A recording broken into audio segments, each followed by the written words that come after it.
قرآن چیخ چیخ کے کہہ رہے ہیں کہ جو نماز نہیں پڑھتا اللہ کے ہاں وہ مسلمان نہیں ہے۔ صحیح مسلم میں یہ حدیث لکھی ہے 246 کہ بندے کے کفر اور ایمان، شرک اور اسلام کے درمیان فرق کی نماز ہے۔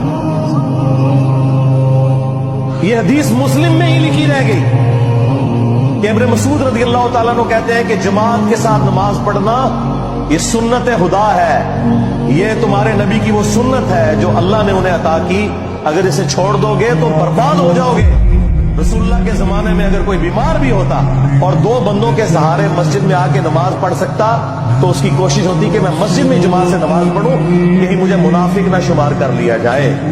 جماعت چھوڑنے پر رسول اللہ کے زمانے میں سمجھا جاتا تھا صلی اللہ علیہ وسلم کہ بندہ منافق ہے۔